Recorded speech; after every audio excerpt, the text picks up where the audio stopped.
I'm not going to be too humble about it. We've crushed the competition over there. Whenever anybody asks on how do we get so many subscribers, that's one of the biggest tricks, I think. Personal opinion about AI. I think a lot of people are negative. A lot of your Reddit haters are very skeptical of these numbers. Today on Content Quant, I interview Matt Moody, the owner and founder of Salina 311, a newsletter and newspaper in Salina, Kansas. Salina 311 is very interesting because it's almost fully automated on its content operations, and we get into the details of the technical stack that Matt uses, the parts of his content operations that can be automated and what can't be automated, and we also talk about monetization, and in particular, how he was able to become the newspaper of record for Saline County, which got him close to an additional $100,000 in revenue every year. So I think you guys are really going to enjoy this, whether you're on the automation side, thinking about how can I add value to some business in the media space, or if you're on the local newsletter side and want to think about, look, how can I make more money with my local newsletter. And so, let's get right into it. Matt, thanks for coming on today. Yeah, absolutely. Thanks for having me on. So you are the notorious founder of Salina 311. Yes. Can you tell us a little bit about how it all got started? It was kind of it started a long time ago. It started in 2021. And it's not just me. I have a partner that's in Salina because I don't live there. I'm from there originally. And goes back even further than that, really. Back in 2011, I started what was called the Salina Post. And they do pronounce it Salina. And it's wrong, but that's how they pronounce it. I see. I grew up there, and I never knew that it was pronounced. It took a long time before I realized we don't pronounce it the right way over there. But anyway, I started a local news network. Obviously, there was no newsletter back then. It was just a WordPress site. Started that, and then started two other ones, and then sold that to a radio group. Worked for them for a long time. And then I started a SaaS company, went through the whole, raised money, it got acquired. And a little bit before that one got acquired, I'd been working in SaaS and AI SaaS at the time. And really on a weekend, I was kind of like, I'm going to do a little side project for fun. And remembered kind of like what I had done previously and felt like, hey, I could probably apply a little bit of what I've been doing to that old business. And so just started up on a weekend, really liked Ghost. And so I'm like, hey, I'm going to try to use Ghost in this project. I like their API. This could work. And sure enough, we got a bunch of people that just signed up the first weekend we started putting stuff out. And so it kind of took off from there. How did you get those initial signups? Really, we just shared stuff on Facebook. And then, what we did is we put everything behind the free, you got to subscribe and log in. It was a free subscription. There was no paid at the time. And then we just put out a bunch of stories and shared them on Facebook. And so just the natural kind of like our kind of networks that we had at the time. And when you started using Ghost, did you use it with the intention of this future automation in mind? Or was it more just like, this looks cool? It was all about the automation. It was like, hey, I think I could do what we had done and kind of what I'd done years ago. And I'm like, I think 90% of that, maybe more, we should just automate it and see what else we could automate. Because I thought, hey, it can be done a lot better now than when I had done it previously. I had no intent on like the newsletter part of it. That was like an afterthought. That was something that we kind of came to later. The newspaper was something we came to later. It was just, hey, I think I can do what I used to do in a lot more efficient way. So I guess you didn't even have this newsletter in mind initially. Would you say that there's a lot of media publications then that are underutilizing newsletters, do you think? Like if it seems like an important part of your business right now. Oh, I would say the most important part. Yeah, no, they're just not paying attention. And I think that that's, when you kind of get into the weeds, then you forget about, and you don't look at some of the other things that are going on and realize like, hey, they could have probably had these networks. Like I'm not going to be too humble about it. We've crushed the competition over there. And, I think that some of them they're still around. But they still don't quite realize that, hey, okay, you can get to a story before us and it doesn't matter because we'll just send it out to everybody. And it can be 5 hours, 6 hours later. It doesn't matter because you're waiting around for them to come in, whereas we're just going to go directly to them. Yeah. Yeah. That makes sense. So, one thing a lot of people, myself and also on Reddit, are curious about are what are the sources of your stories? I should say a lot of it is not necessarily completely automated. Okay. So there's a lot of content that isn't. But the court cases I found through the state, I was able to get like the court cases for the day. Mm-hmm. The state has a website for all the counties. We just scraped that.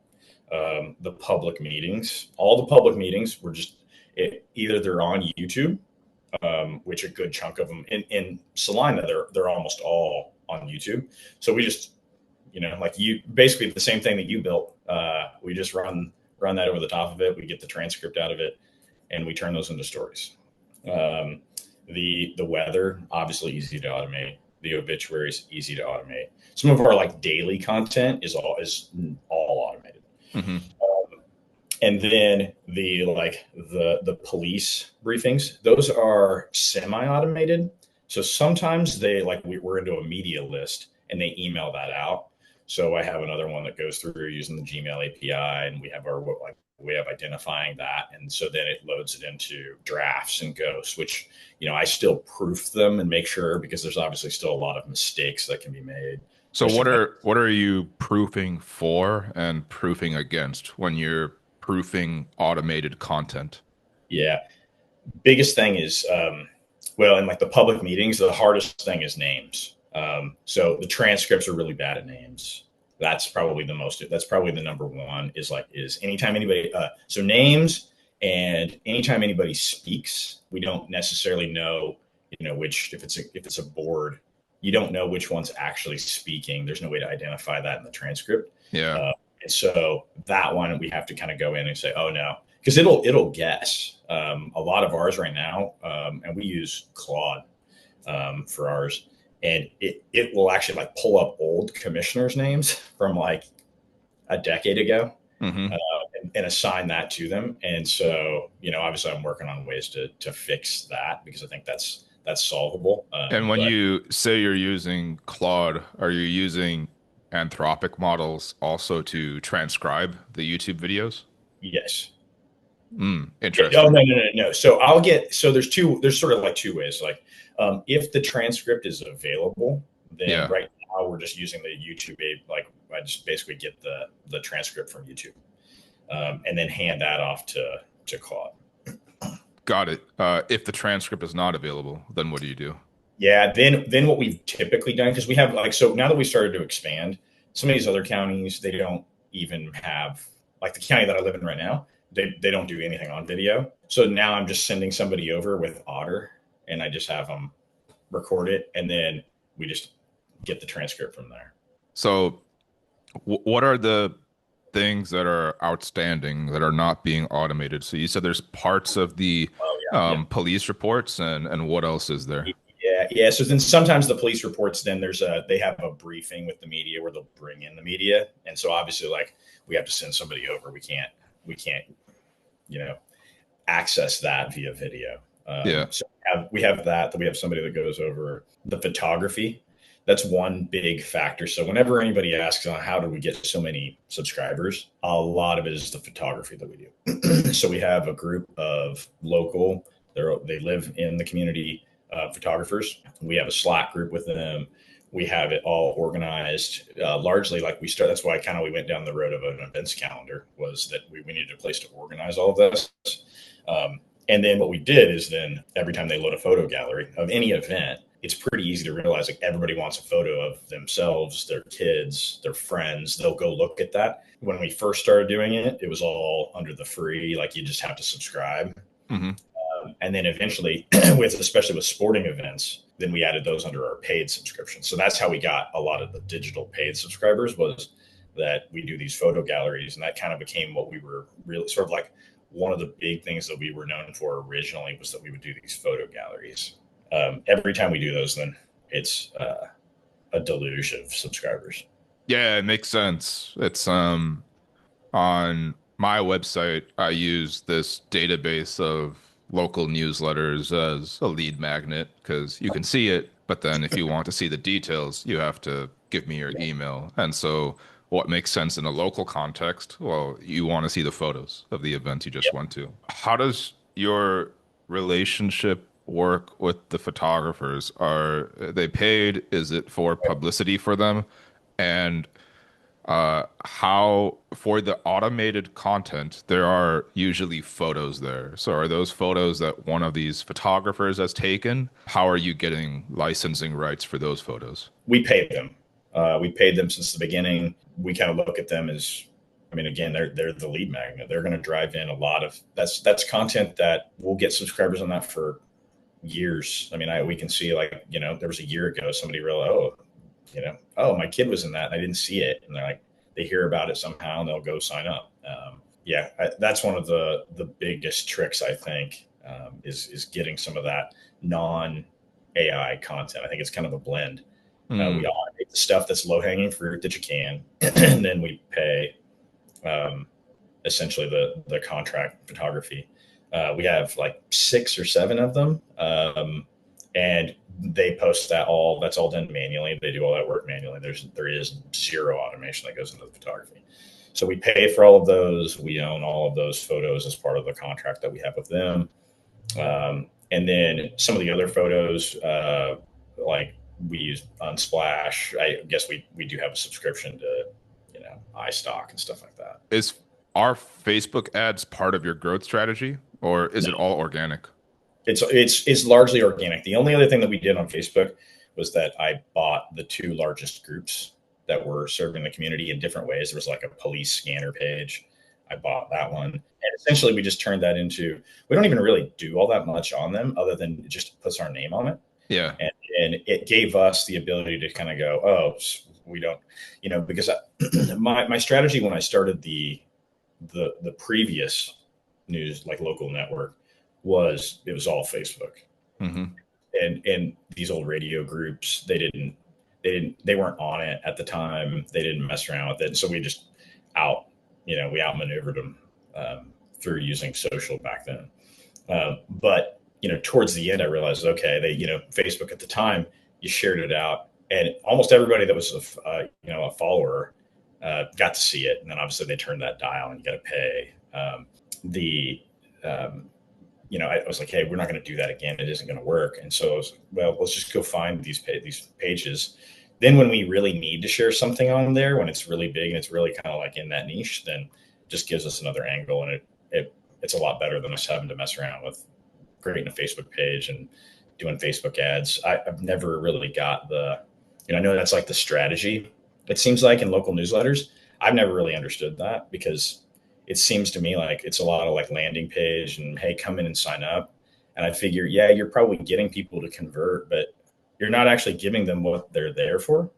And so I'm like, are they actually going to stay once you start giving them that? I always felt like that was a good way to convert, but not necessarily to retain them. And my SaaS company was in AI for retention. And so I kind of always pay attention to the longer term as opposed to just get them to convert when it's free. They're not like paying. So I've never kind of understood the logic behind that.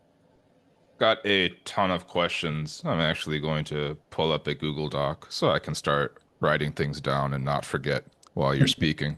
The first one is about your previous company, Retention Engine.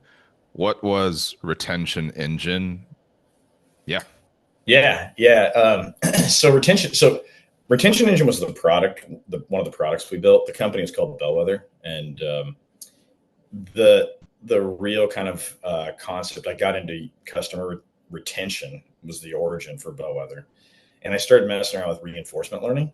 And one of the products that we built was we were kind of going into retention, and one of the things that like low-hanging fruit was the cancel flow, and figuring out, okay, well, if you use that, if you kind of know and understand what is causing somebody to end a business relationship, and what doesn't, or what can work or what doesn't work, then it also helps you optimize earlier in the life cycle of a customer.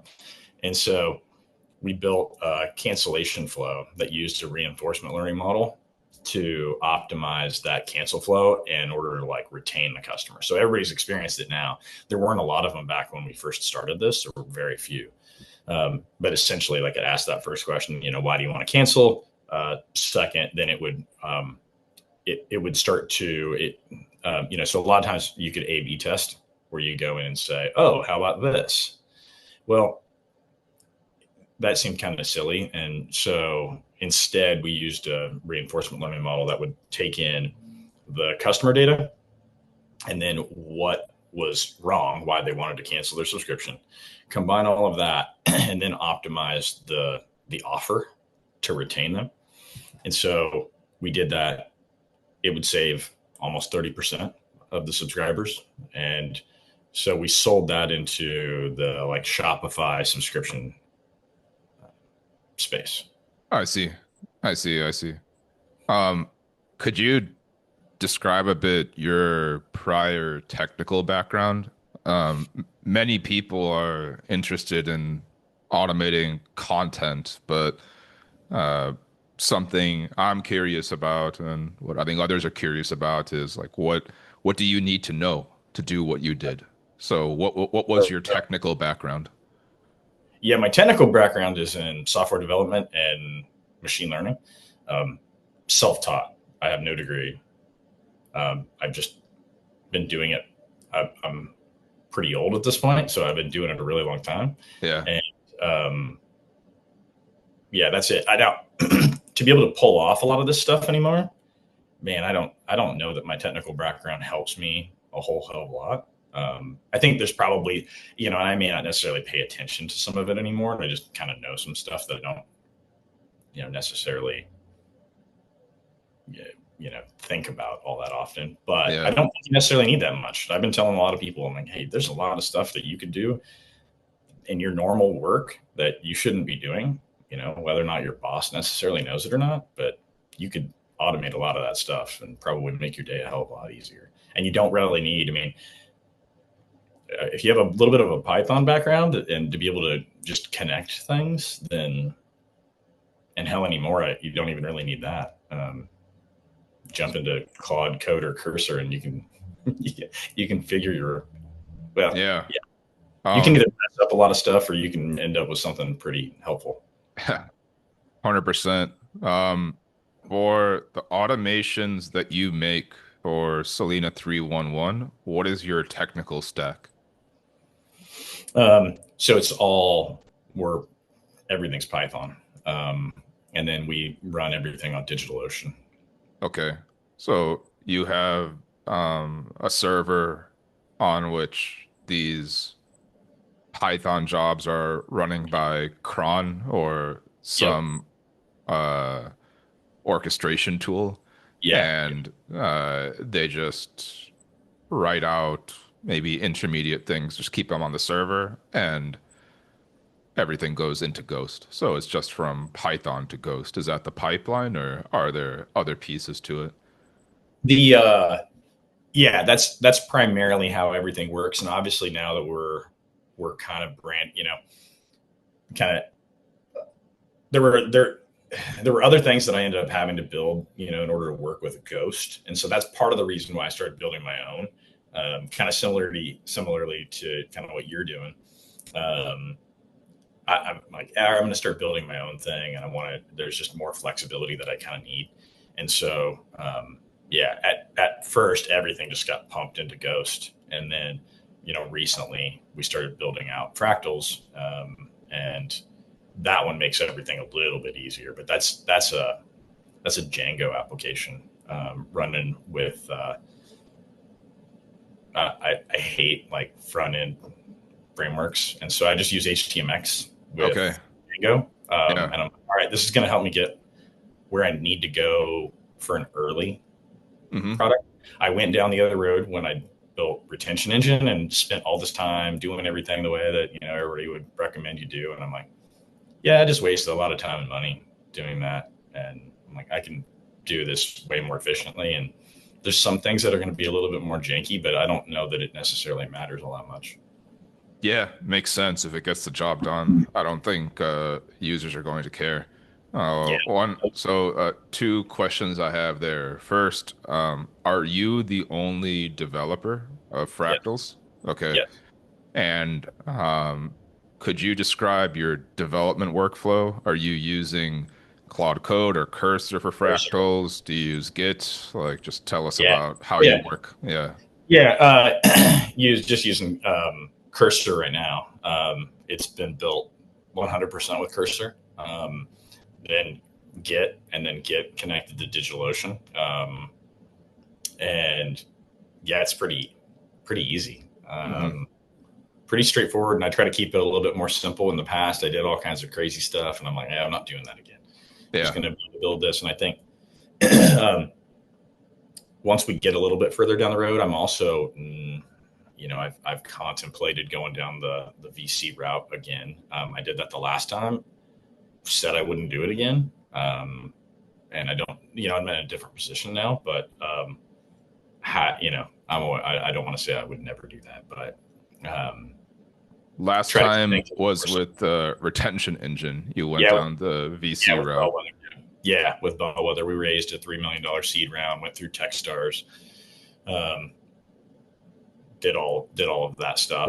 What were the pros and cons of going down the VC route with your previous startup? Well, I think it's the same with any time that you're looking at VC. Is like, okay, you're going to be able to do everything a lot faster. You're going to do it a lot faster. The problems are, there's some differences, not necessarily problems, but the problems are that now you're on somebody else's timeline. You're not on your own timeline.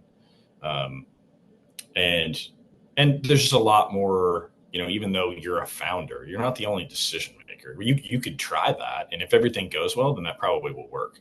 But as soon as you start running into hiccups, then that's when you realize, like, you understand really quickly the problems that can occur when you go down that route. Now, the other reason that I don't know that's necessary right now is I built all of that myself. And I built all of it in, Fractals itself. When I built the event calendar in a week. Actually, I don't even think it took that long. It took like 2 days. And then all the rest of that's been built in the last 30 days. How long do you think it would take somebody who doesn't know how to code to make Fractals or the events calendar? I think the biggest problem is still getting it into production. That part, I've not used anything else to try to do that, but it seems like you probably need to know a little bit about that, or you might be able to pull it off, but you're probably going to have headaches. Because as soon as, a migration runs incorrectly and you just jacked everything up, hope you don't have that many subscribers, because you're going to lose whatever you gathered. So I think that's probably the biggest hurdle right now in actually deploying it, or, getting something like that. Building it and running on your, on your computer, your local, is going to be easy. Somebody would be able to build it maybe faster than me. I have a lot of little irons in the fire, and so if I was only doing that, then you could probably knock something out like that in a few days. Yeah, no, I generally agree with that. I think databases and deployment are big problems for the vibe coder crowd. Yes, Yeah. And I'm sure that there's going to be something that like walks you through that. I mean, I'm sure I'm fond of DigitalOcean. I'm guessing that they probably have something that's going to make it even easier and something to where, yeah, if you're a vibe coder, you can knock this out and get it deployed. I think you're probably still going to have problems at some point. And as you know, some of those problems aren't easy to rectify. Yep. One more question on your technical architecture. So, Fractals is a software that you're providing as a service to other media operators. Is each instance running on a separate VPS, or is the whole thing multi-tenant running on your single VPS? It's single tenant. Got it. Yeah. Yep. Awesome. And I should give you the opportunity to say a little bit about what Fractals is. So let's. And largely, what I would also say is like we have three other organizations that are outside of that are using Fractals. But I kind of built it just to scratch my own itch. I was like, all right, it's time for us to replicate and move horizontally. And so we started opening up other markets, and we just started them. So they're pretty fresh. But that was kind of like the original idea was like, hey, all right, we want to be able to replicate the model that we built in Salina, because obviously we're doing close to $500,000. And I'm like, all right, well, now it's time to scale, and it's not, going to be vertical. It's going to be horizontal. We'll start replicating in other communities. Now it comes with all kinds of other hurdles, but that's essentially what it is. Like, all right, we're gonna use and we're gonna use this to replicate our model ourselves in multiple markets, and then we're also gonna, hopefully everything looks great and everybody else wants to use it, and so then that becomes its own SaaS. Again, obviously, I think once you've gone down that road, then it always sticks. It's like, hey, somebody else might want to use this too. Yeah. Are the 3 or 4 in other markets like SaaS clients, or are they kind of equity partners with you? Like, what is your relationship with them? Yeah, they're SaaS clients. Okay. Yep. Yeah, that's awesome. Yeah. I mean, I do want to, I think there's a lot of discussion in the local newsletter spaces. And like, once you're successful in one, then, I think there's, partnering up with other people is one way to scale it. There's, starting your own in other communities. And then there's, buying other ones. And so, we've kind of like discussed a lot of those things. And yeah, I mean, the opportunity is just massive right now. So I think there's a lot of there's a lot of hurdles to kind of jump over and figure out what the best way to go about is. Yeah, 100%. One topic we haven't touched yet, which I want to get to, is costs and revenue, because a lot of your Reddit haters are very skeptical of these numbers, and I want to give you an opportunity to shed light on some of them. I believe them. Like they make perfect sense, but some people on there just can't do math. So let's start with subscription revenue. So you have a print edition and a digital edition. So how does that break down between the two? Yeah. So the majority of the revenue comes to the paper, because our paper is not cheap. Like, it's not cheap. I mean, you can go in there and it costs $300 a year if you want so we print twice a week. And we print on a Wednesday, we print on a Sunday. If you want a year subscription to that, that's $300. Well, like the opposite of most newspapers that are like, you can subscribe for a year and get, for $12, because most of them are like, they're trying to sell the ads. I'm like, oh, I'm not worried about the ads. I'm going to sell you. Want a newspaper? Then you're going to pay. I mean, that's what it costs. So I'm not going to go down that road. It seemed like a mistake that the newspapers made by doing that years and years ago when their advertising revenues were insanely high.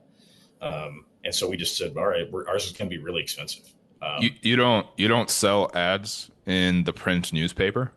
No, we do, but we actually just they're actually just a value add for everybody that does digital ads with us. I see. And now we will, I guess I should say, we do So there's 2 ads that are paid for in the newspaper. So we'll do like specialty ones where they don't want anything digital. There are some businesses that do that, and it's just about their end clientele are not digital. They're mostly elderly. And that's the large number of the subscribers that we have for the print. I mean, it's obvious. Like they kind of like they're not messing around with phones, or they just want to print newspaper like they used to have. And so we have those that, if they have a big ad, we'll sell those, like full page and stuff like that. And then the legal notices, which we can talk about, but that's the other part that's definitely paid in the newspaper. And really the only reason we even still continue to print the newspaper, because it's not, I guess I shouldn't necessarily say that, because we are contemplating some other ways to make the print. Do you make money on the print newspaper separately of the legal notices revenue? Yes. Yeah. So we turn a little tiny profit on it. So like those huge prices. So when we started this, we were doing like the big broadsheet, like the old school newspapers. And the one problem we ran into was that we wanted to print multiple times a week. At the time, we thought, okay, hey, the legal notices, all the ones that had it were printing multiple times a week. Well, to do a broadsheet where we were hiring like a contractor to do that, they were just doing it once a week. And we're like, this isn't I think we're not going to get the legal notices. We're not going to become the paper of record unless we're doing this like twice a week at the minimum. And so we kind of tried to go with, we went to the UPS store and worked out a deal with them to print it like a magazine. So it's like a full color. It's more like a magazine. We call it a newspaper, but it's a magazine. And the only problem with that is like, when you do like the broadsheets, really you're paying for the, I can't even think of it's like the tins. You get those are the expensive part. And then like the paper is dirt cheap, and then they just stamp them, and so that model works when you're going to do a ton of newspapers. The problem for us is like when we went to this other route, then it's every copy costs more. I see. And so it's every time we get another one, there's costs. So we've just made it to where we just essentially try to cover our costs. We turn a little bit of a profit on the newspaper. So this is separately of legal notices? Yeah, separate of legal notices. Yeah, then the legal notices push that up into where then it's then it makes. So you started a print edition because of the prospect of getting legal notices. If you didn't have legal notices, then this is too much work for too little profit. Oh yeah, for sure. Yeah, we did it. So when we kind of started this, we had some discussions with some of the old newspaper guys that were in the town, and they were, they're pretty bitter about the way that newspapers have gone. They love, kind of how this would work, and like the discussions, and I said, I don't see how this makes any money. It just seems like a waste of resources and a good way to lose your ass. And they were like, well, but did you know about the legal notices? And I'm like, no, I have no idea what that is. So they explained the regulations about that. And then everything kind of clicked, because if you notice, if you go look, you can find all these different newspapers that are still being bought and sold today. And you'd think, what in the world why do people keep doing this? And especially like when you start tracking back the large ones, they all have private equity, behind them in some way. And I'm like, okay, those guys are not stupid. They know what they're doing. So why are they doing this? And so then when I find out about like the legal notices, I'm like, so I get it. So then they'll go in, they buy them, they gut the staff, they centralize the content. So there is very like almost nil local content. They'll go in and buy one, and then they'll produce at one, and then they get 20 across the state or whatever it is, and then they just take the profits from the legal notices. So I was like, oh, well then I think we just figure out an angle to do that, and we'll see if we can pull this off, because if you could pull it off, then maybe you could pull it off in multiple markets. and do the same thing that they're doing.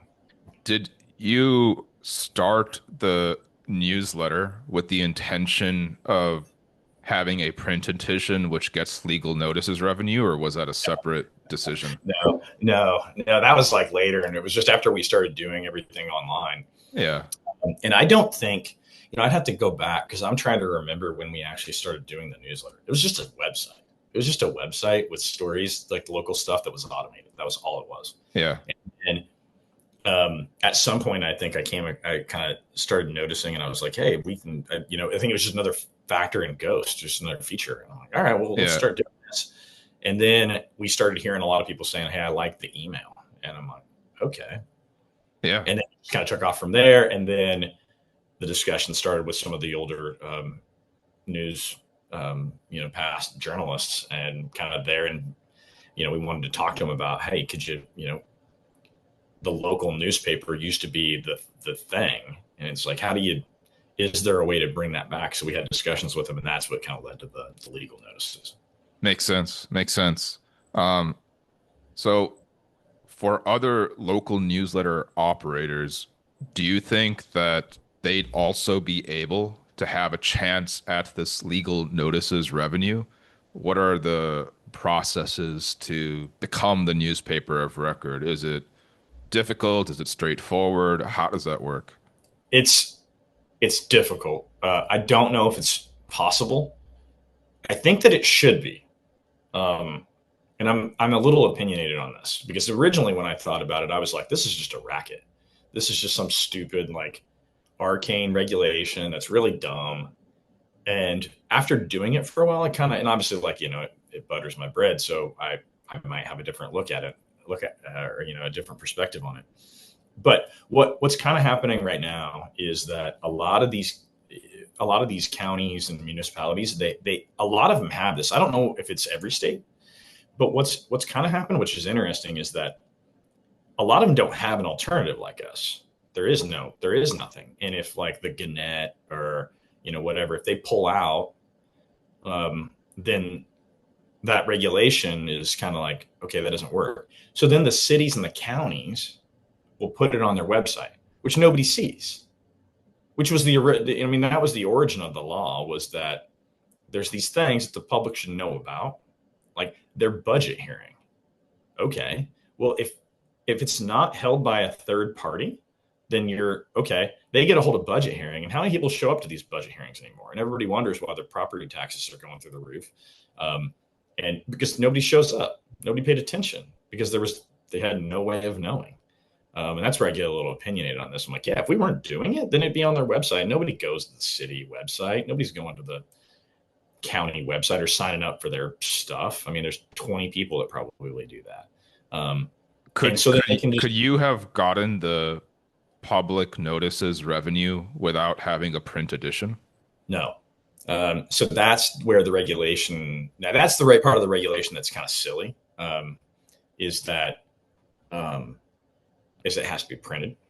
And they're finding ways around, like I said, like, they're finding ways around that. But that was the regulation. And so that's why we were like, all right, now the process was daunting, because you had to do this. We had to make the investment for 12 months. So we had to we had to have 12 months of printing. And then once we'd been doing we had to do that for 12 months. Then you have to go through, what's crazy is you have to go through the United States Postal Service. So you have to go set everything up with them. You got to do all this crazy ownership stuff. And there's all these different regulations about dealing with them in order to get postal class mail. Then once you do that, then you have to go to the county. It's most of them, I think in Kansas at least, it's handled at the county level.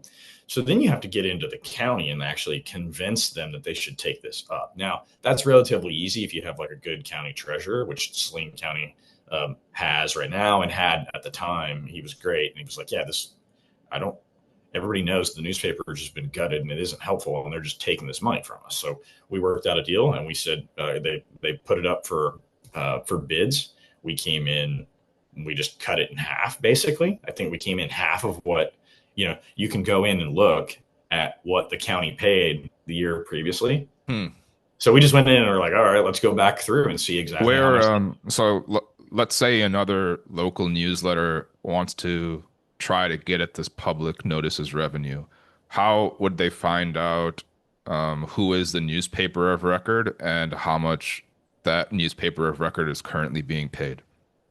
Yeah, so your strategy would be to go first, see if the newspaper, if there's a newspaper in a county, go see if they're doing legal notices.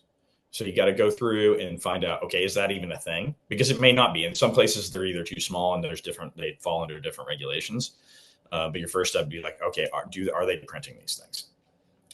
Then B, then you just got to go back through.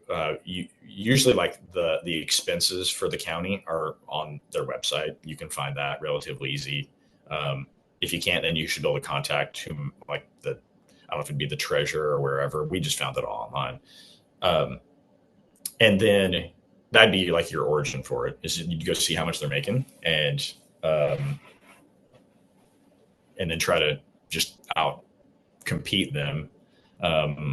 Which you're going to have to, you can't just necessarily like go print one and then go, hey, we printed one for a year and it costs, you got to try to grow that audience, and because ultimately, like, the county commissioners are not going to vote for something that they're like, oh, this is just a scammy thing.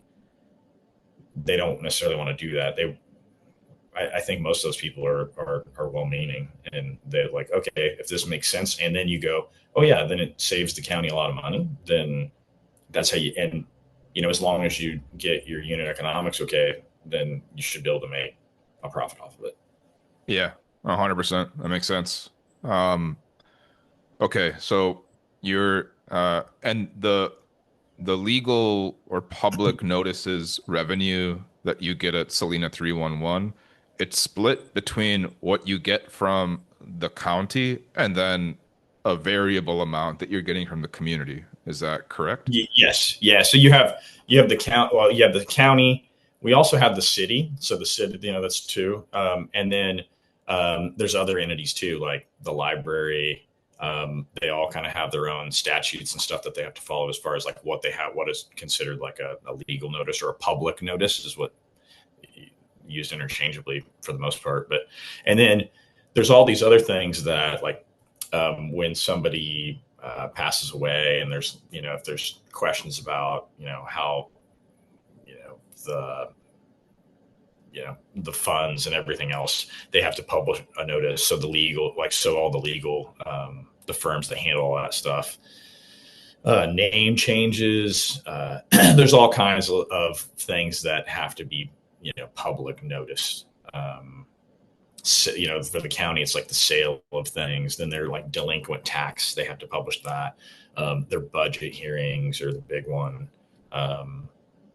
And if they're going to raise, the property tax, the mill levies, then, all of those have to be. And this information, is it coming to you directly from some contacts in city or county government, or is it stuff that you just promised to cover by your automations for these public meetings?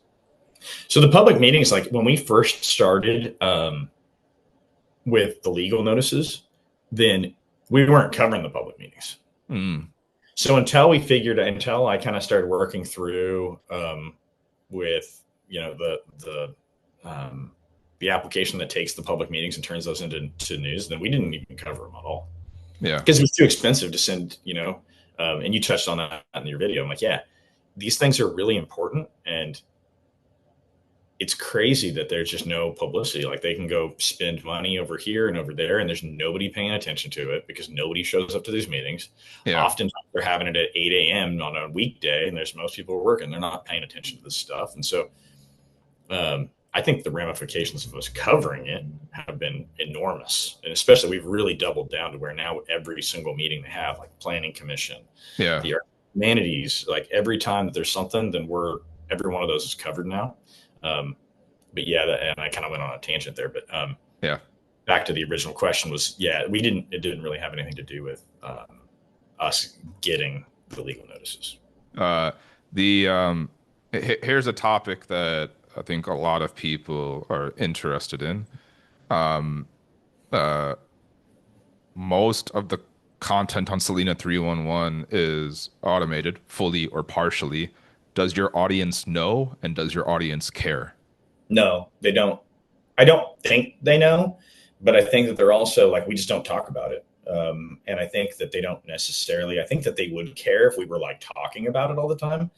Um, but I think that's just sort of, I don't know if I'd call it a political opinion, um, just sort of like a personal opinion about AI. I think a lot of people are negative, especially, I mean, we're in a very, I mean, it's pretty rural. Um, I don't think they necessarily call them, in Salina, we never said it's rural. But, but it is. And a lot of folks that are older and traditional in their views, and they would say, no, I don't like this at all. But then I'd say, well, yeah, but you also didn't like the fact that none of your meetings, you didn't find out. And Yeah.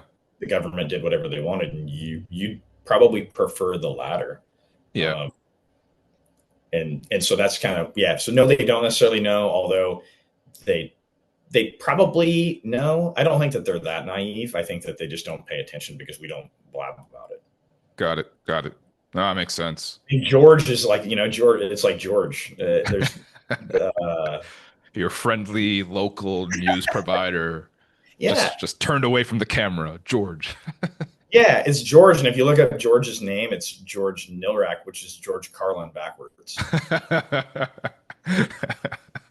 And we've That's had, I mean, there's probably been a dozen people that have emailed into George, and they're like, "I get it," and I'm like, "Yeah, yeah, that's pretty good." funny. That's pretty funny.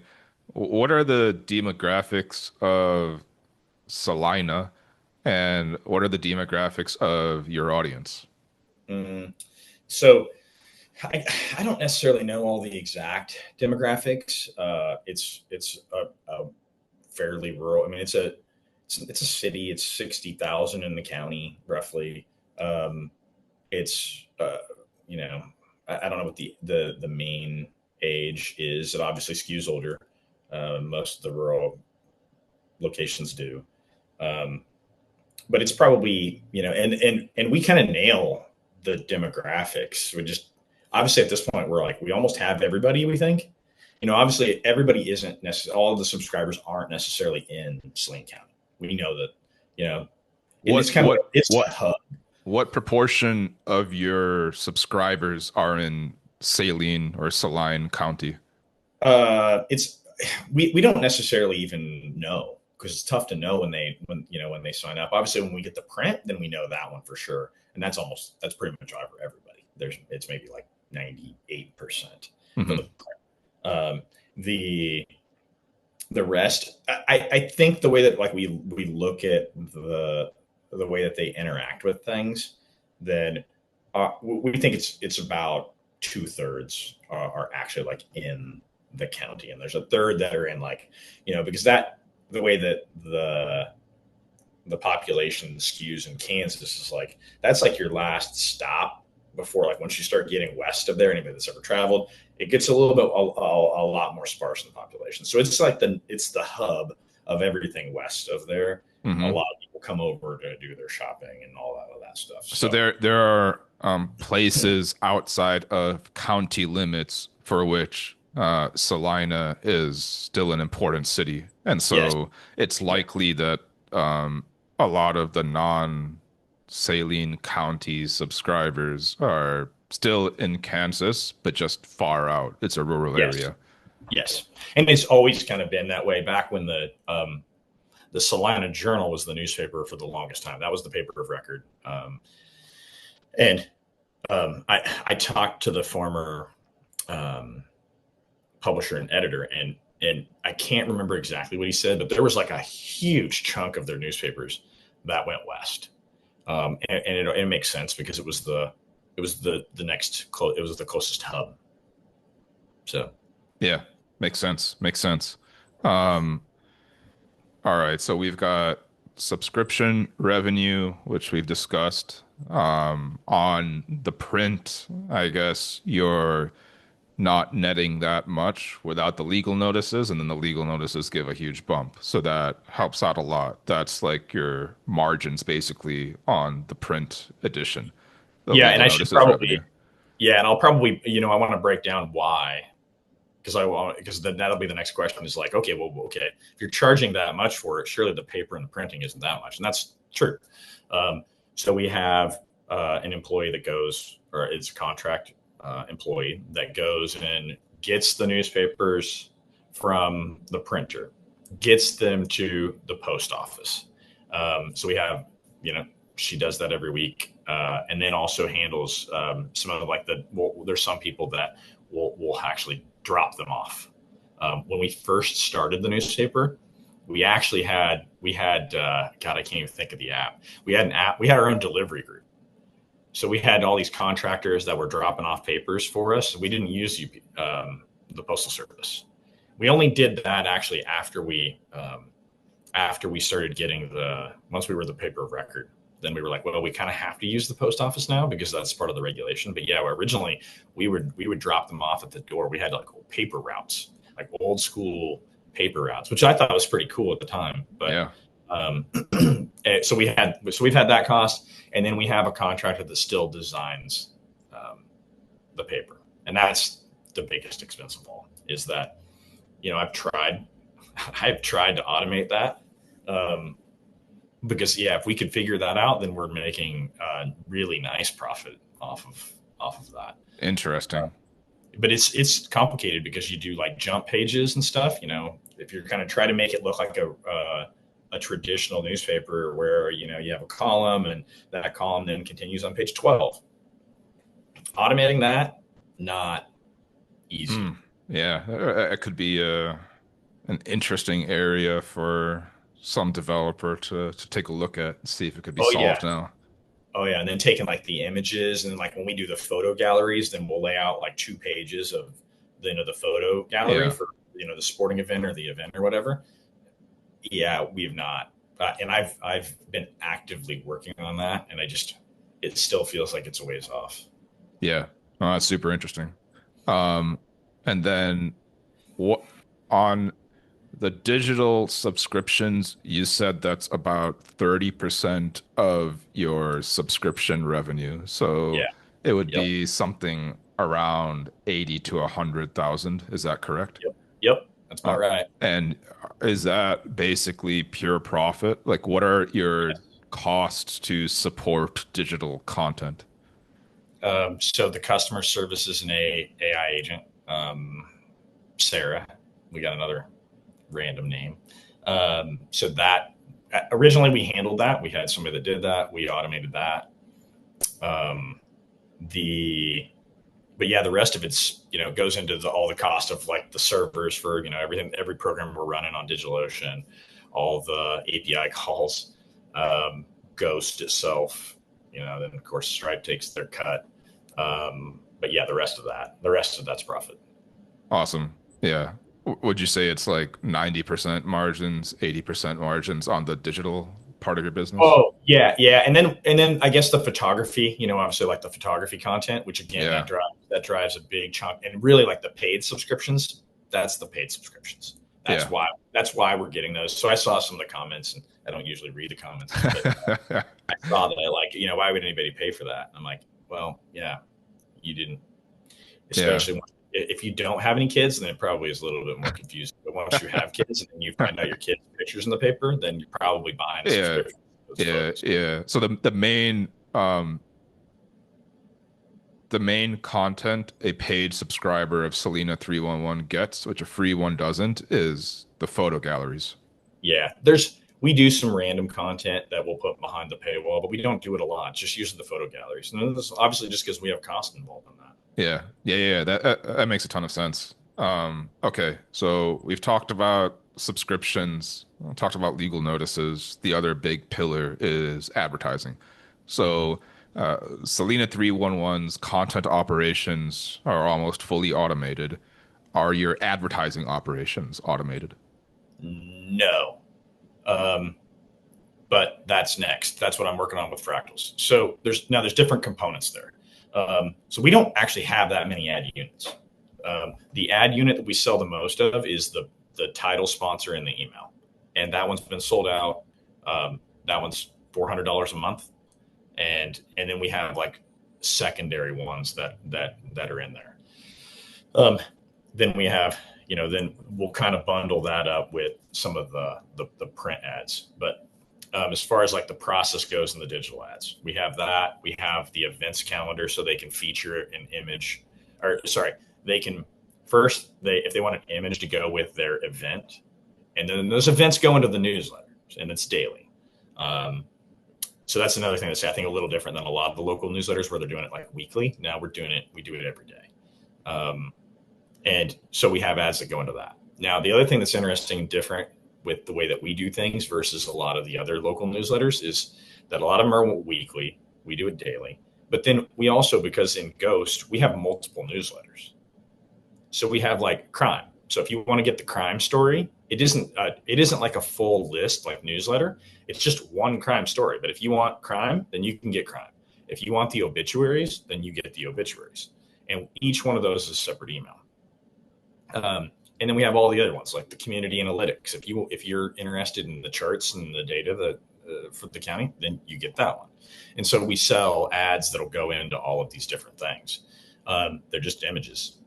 We don't create any of the images. We have them do it. We just give them the specs.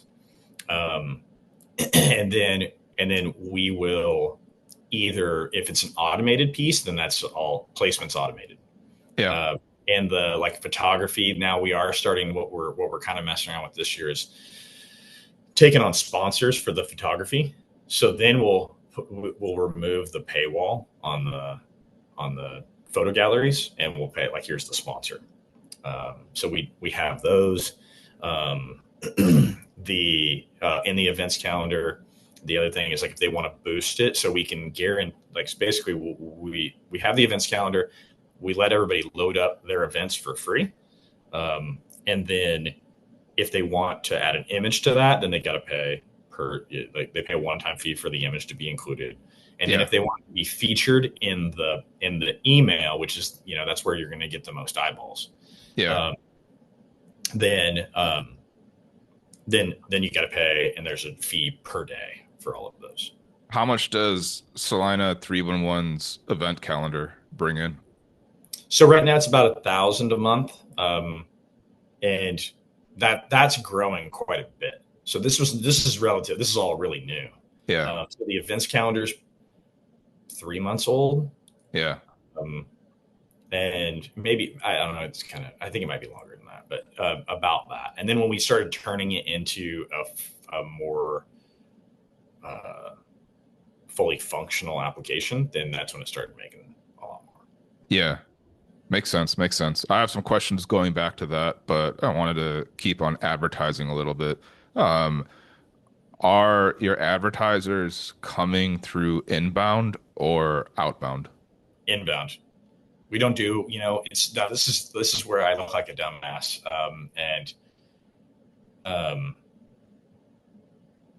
Yeah, we should probably not be doing that. We should probably have outbound. I hate it. I fucking hate it. I hope the language is like okay on this, because I just fucking hate it. Yeah. I hate every ounce of it because I hate getting it. And being in SaaS and like being the CEO, you get so many stupid emails, and I've just never understood. I'm like, I'm not responding to any of these. This is stupid. This is spam. And now, hopefully you didn't have your real domain associated with that, because now you're not going to send any email. But that's my opinion of it. I just fucking hate it, because I would never buy from it. I'm like, I'm not buying anything. If you email me in something stupid, I'm like, it has this stupid automation, and sorry, you didn't respond. I'm like, this is dumb, and I don't want to do that. Now I have to admit, like, we've tried it and it didn't work, and I'm like, yeah, okay, it proves my point that this is just annoying behavior. What did you try with outbound? Oh, I built my own sequences, and that was all orchestrated, and we had the typical 1% success rate, which means, especially in the tech ecosystem, it means, well, just load in more. The problem on the local level is like you're going to run out. Yeah. It's a That's the other thing. small TAM. Yeah. Yeah. I mean, you're going to run out at some point. You can't just go, oh, well, load up another 100,000 and annoy these people. You don't get to do that. But yeah, as you can tell, I'm pretty opinionated about that. And I hated doing it when I had my SaaS company. Just fucking hated it. Yeah. So I'm like, I don't want to be an obnoxious person here. And if they, But you were also using outbound cold email to grow retention engine, your previous SaaS. And did that work better than ad sales? Yes. Yeah. The outbound now, those were different because we were doing like outbound on a freemium. And so in that case, I didn't feel quite as bad about it. And we were just like, it was one email. We weren't doing like crazy sequences or stuff like that. And I had a lot of people that were internal that were, that probably still to this day would say, yeah, things would have gone a lot better if we would have done that more and done that better. And I wouldn't have been as opinionated about it and hated it as much as I do. And they're probably right. Yeah. Because there's a reason why everybody does it is because apparently, it seems to work. It isn't going to ever work on me. It seems to me like something that could work with Fractals targeting like smaller or mid-sized media organizations. Yeah. Oh, it absolutely could. And I might just have to get over that. But as it stands right now, I don't have to. So I'm like, I'd rather just, hey, like, I like the organic growth and it just feels like, okay. And I kind of buy into Elon Musk talks about that, I think. It's like, okay, if you have to worry really, if you just spend all this time on your marketing and your products is shitty. Yeah. And that's kind of my point is like, I'd rather just go focus on making the product better. Yeah. And obviously like the product, and that's the other thing. It's like right now the product's, it's early stage. I'm not worried about the design. I'm not worried about any of that stuff. I'm just trying to make it do what it needs to do and do more of that than, making it really pretty. But that's, I think that's the next step is just you build a better product and hopefully, I think if you do that right, then the word gets out. Yeah. One interesting aspect of Fractals is its inspiration by this tweet or the ideas of the VC guy Balaji Srinivasan. So could you describe his impact on your thinking? Just how did he inspire you? So I actually took a course from him on, I think it was Coursera a long time ago. And it was like a SaaS. It was like here how to build a SaaS. And so I followed him and he followed me way back then. And so I'd been following him for a long time. And then he kind of threw out this idea of, and I think it came from like a, just you can't trust the media. And it's like, okay, so then let's get into it from an analytical standpoint and let's cover the, I think he's kind of on the same rationale that I have is like, okay, if none of this is being covered, then your local community is like, you got problems. And technically, if you're part of a community, you should be able to track how, like, the health of that community. Are things going well in that community? And I think the way that I've kind of understood his take on this is that it's there's like the narrative way, which then it's just opinionated and it's just stuff that you can't trust. And so then the rationale is like, okay, let's get to the numbers. Let's keep track of the numbers that are important in the community. That's, it can depend. There's, the economy. So you can track sales tax. You can track like marriages and divorces. Okay. Is the community healthy on that standpoint? You can't do, it's tough. We're trying to get like actual like death rates. That's really hard to get. We're trying to figure out how to do that. Births. So you can track kind of like the actual growth of a community. How many people are being arrested? How many people are in the jail? How many animals are in the animal shelter? Like we have an airport over there. How many people are using it? And then like, you can do like building permits. How many, okay, is there a lot of building going on? Is it How commercial? do how do people respond to this dashboard? Have you gotten comments on it? Do you see a lot of engagement? What have you seen? Yeah, I think that it's a niche, because there's a lot of them that came to us, and that's not their approach. And so we don't have a pure analytical niche, but we have such a broad market that that we do it. And then there's, like the 10%, I would call it about 10%, that are in the community that love it, that think it's like the most important thing that we do. I tend to think so too. I think that's why I tweeted that out to him when we did it, because we put it into the newspaper, and I'm like, okay, we took your idea and we used it in an even like in a very old school format, and so we throw them into the newspaper. Yeah. And so that's where people like it, I think, the most, is in that format, because it's just, okay, here's a data page. Here's the data about the community. And we have the interactive charts on there. We move those. We for the longest time we just put them into Ghost, and like they'd be in site, not the email, of course. And then as I kind of wanted to build this out, then I was like, all right, I want this to be a piece of this. And the other thing that's really interesting is that for automated content, I think that this is like the origin of. It could be the origin for half of it, because so yesterday we published a story about the number of citations, like traffic citations in Salina. It doubled last month. How else would you know that? Yeah.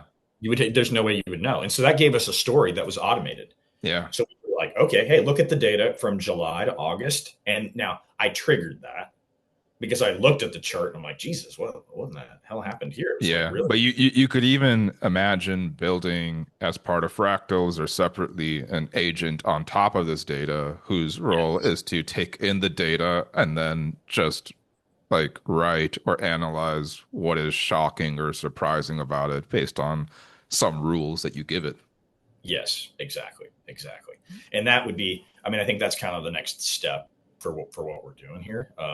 And that's been the part I'm most excited about with Fractals, is I want to build that. I think that his idea is awesome, and as anybody that's kind of in the ecosystem knows, he knows what he's talking about. And if he's onto something, then it's probably wise to follow.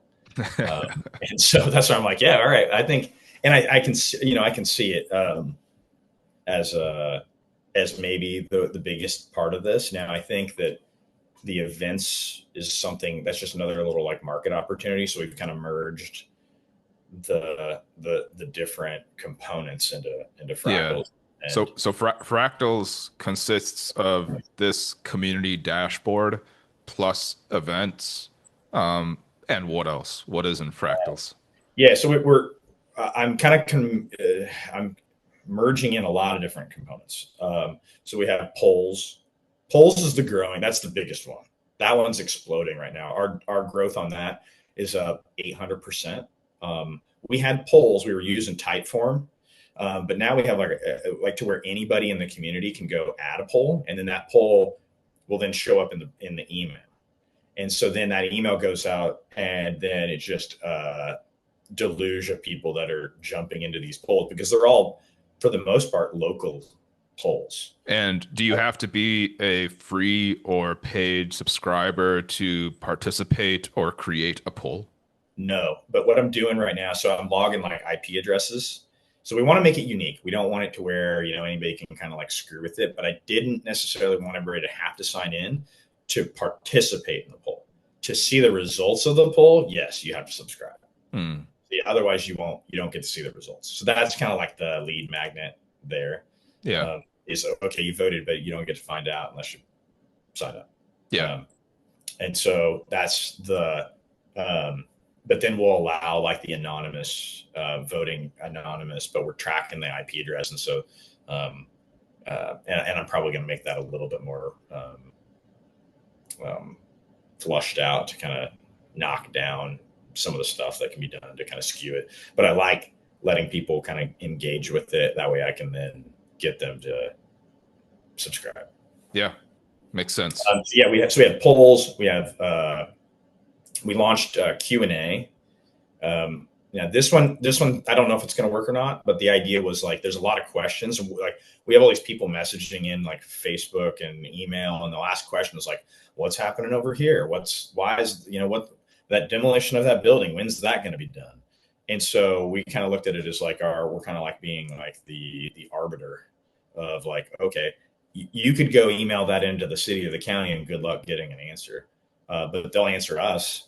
So the idea was like, that part's not automated yet, but obviously you can see how that would be automated. Yeah. To where we can get a question and then we can then ask it to the right person and then get the response. And then we'll have like this Q&A, like, hey, when's that pothole going to get fixed? Okay, well, we can probably do that. Yeah. So we have that. That one's brand new, and I think people don't quite understand what that one is. And then the biggest, like for revenue, obviously the events calendar and the upgrades that we have there is like the revenue side, but then we also tied in like a business directory. But what we also did is one of the other big scams that all these newspapers run is these like best of. It's like, oh, the best of, whatever. And unless you've ever been involved with it in somehow, then you don't realize like what a huge scam it is. It's like, okay, you got to pay. You won. Now for us to publish that you won, it's going to cost you $1,000 or something. And that's just such a scam. And then they let, anybody can vote as many times as they want. So then they're like the companies that win are like sending it out to their employees and going, hey, make sure you vote 5,000 times. And then they get the honor of paying for the award. And I'm like, this is bullshit. So our directory is actually that. It's the ability to do that. So we added this heart component to where you can add a heart, and those are only users. So only a signed in user can give a heart. And then what we're doing is then we're saying, okay, at the end of a term, then we'll take the top hearts for each category and we'll put that into one of our polls so that we're using one of our other components to like build the next component. And then at the end of that, then we'll end up having the award, which they won't have to pay for because then everybody can just see that it's transparent and just went through our system. Yeah, no, that makes a ton of sense. And then I guess I should say, like, then the revenue component of that is then like what we've done is then our idea is like, okay, they already have a Facebook page, they already have a Google page. I don't think that I'm not going to try to compete with those guys because we're not going to be able to beat them. Right. But what we can do, what a lot of them don't have, is like their actual calendar. They have a calendar on their website, but there's no like organized structure around this calendar. So I'm like, all right, your profile page with us is going to be like your calendar of what's happening and what's going on. You could load up your specials, then you pay, and that can show up into the email. And that's what's all being built out right now, is just turning like us trying to provide the calendar for these businesses and organizations. Are the content automations, like the public meetings agent or the interview agent, part of what somebody gets by subscribing to Fractals, or is that a distinct thing? Yeah, no, that is part of it too. I guess I forgot stories. Yeah. So because we used Ghost, I wasn't necessarily sure about doing stories, and I kind of wanted to get away from just nobody trusts the media. And I think there's the people that don't trust us either, because we're in Salina, we're the media, and so. But ultimately, I kind of thought, okay, but there's some people that just like the narrative form. They don't want to read a chart. They don't want bullet points. They want to actually read the narrative. And I'm like, all right, as long as we hold ourselves to some standards on some of these things, then we could add stories. And then these stories are powered by the agents. So they're like the public meeting one. Yeah, that's all part of Fractals. And that's largely what the stories are going to start as. We're going to try to prevent anything outside of those lines. I guess I should say one of the other things I kind of forgot that we do also, we have some of the old school traditional journalists, like kind of like the legends in Salina, that will contract them to do specials. So like they'll do special stories. And obviously their names hold a lot of credibility, and it gives us something that it's not, I think some things should be AI, a lot of things. but then you should also give it. It shouldn't just. I think any of these, I've seen some of these guys that are like, oh, it's 100% automated, and I'm like, yeah, I don't think that's going to work. Yeah.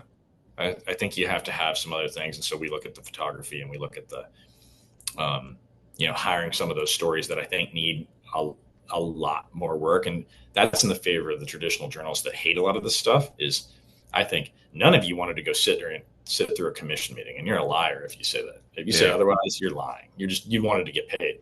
Yeah. But there's a lot of content that can't be done in an automated way, and I think the way that humans write is still way better, and telling stories. Yeah. And so that's the other component that we pay for, and that's the part that I don't necessarily have as part of Fractals, as far as like our story component. It's largely the AI piece, and then my vision of how this kind of functions in communities is that you could have something like Fractals that does all this other stuff that is low-lying fruit for AI, and it's good. It's like helpful and it's informative, and then you that lives in the community should be like adding the flavor.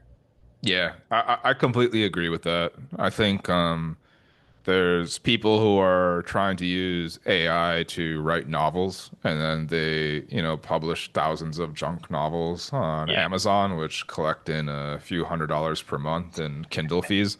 And it's not like I think that there are a lot better things you can do with your time than just increase the spam problem that the world has.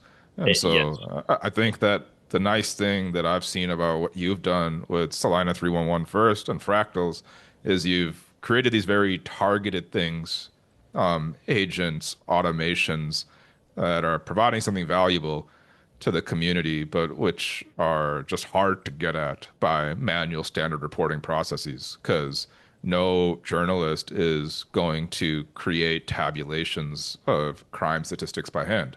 But you can scrape it and you can organize it for a community, and that's what makes sense to automate. Yep. Yeah. Hey, terrific. There's not. I think we've gone well over. I want to be respectful of your time. Is there any sort of closing comment or any socials that you'd like to give out to people to reach out? I don't think you're like super active on social media. Nope. But nope, I'm not. I'm like everything that's on there. Like there's been a lot of people after you posted. There were a bunch of people that followed me. I'm like, oh shit, I feel bad for these people because all I post is I'm also the high school baseball coach in this smaller town than Salina that I live. I live about an hour away from there. Yeah. High school baseball coach, and everything that I post is like their videos. Yeah, I saw that. As you can see, like that's what all this stuff is behind me, because we own my brother and I own a indoor batting cage for softball and baseball. Oh, so, awesome. Yeah. So this is like I work out of here, and everything I share is on that. So I don't share that much, even though now I feel like I need to. But like I was saying the other day, I think first I'll just thank you, and I should have hired you a long time ago, because the way you've explained what we did, I was like, damn, that's way better than how I do it. I go off on tangents and nobody knows what the hell I'm talking about. I appreciate it. And I enjoy your son's baseball highlights too. So keep posting that. Never stop, even if you start getting into actually talking about Fractals. There were people in the Reddit comments like blaming me for this being guerrilla marketing for Fractals. And if it's guerrilla marketing for Fractals, it's really guerrilla marketing because you never mentioned it to me. I had to like dig it off from the bottom of your website where it just says Fractals Network. And I found it, and I just made this video with barely any input from you on your revenue figures. It was like you're anti-marketing. Like it's hard to, I don't know. I'm not as there were times when I was a little less humble, and I'm like, I don't know. I feel like if I just focus on building something awesome, then that'll get it out. And, but at some point, man, I was like, the people that were like, oh, you're just shilling for them. And I'm like, I mean, hey, at this point, I should have hired you a long time ago, because you're way better at this than me. I appreciate that. All right. Hey, thanks, Matt. It's really been great. Appreciate your time. I think people are going to love this once it's out. Awesome. I appreciate it.